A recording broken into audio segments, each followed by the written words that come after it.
நாளையும் நாளை மறுநாளும் 2 நாட்களும் காலை கேள்வி பதில் வினாக்கள் விடைகள் நேரம் உண்டு. மாண்புமிகு எதிர்க்கட்சி தலைவர் பேசுகிறத கட் பண்ணுறதே கிடையாது. 2026-27 ஆண்டுக்கான இடைக்கால நிதிநிலை அறிக்கையினை மாண்புமிகு நிதி மற்றும் சுற்றுச்சூழல் காலநிலை மாற்றுத்துறை அமைச்சர் அவர்கள் இன்று சட்டமன்றத்திலே வாசித்து அளித்தார்கள். தொடர்ந்து வேளாண்மை துறை அமைச்சர் அவர்கள் வேளாண் வரவு செலவு இடைக்கால திட்டத்தினை அவர்களும் வாசித்து அளித்தார்கள்.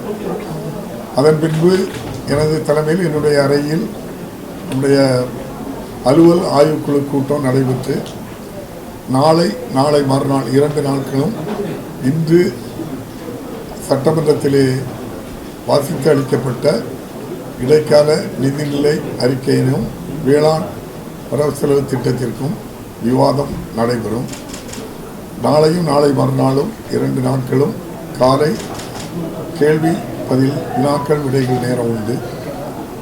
நாளை மறுநாள் நம்முடைய மாண்புமிகு நிதி அமைச்சர் அவர்களும் வேளாண் துறை அமைச்சர் அவர்களும் இந்த விவாதத்துக்கு பதில் சொல்வதோடு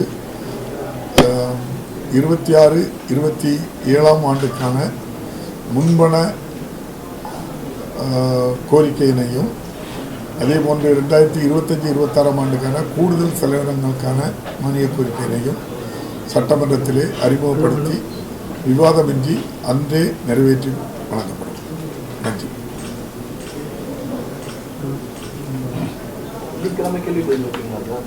இல்லை போன்ற வந்தே மாதரம் பார்த்து ஜனாதிபதியும் கவர்னர் நிகழ்ச்சிகளில் காணணும், கண்டிப்பாக பாருங்க அப்படி சொல்லி சட்டசபைகளில் கவர்னர் உரைக்கிறது ஒரு மரபான நிகழ்ச்சி வருது. அந்த பாடம் நம்முடைய மரபுப்படி சட்டமன்றத்தில் கவர்னர் நம்முடைய வரும்போது அவங்க கவர்னர் உரையை தான் வாசிப்பாங்க. அதுக்கு முன்னால் நம்ம வழக்கமாக பண்ணுறது உரையை தான் நம்முடைய தமிழ்தாய் வாழ்க்கை.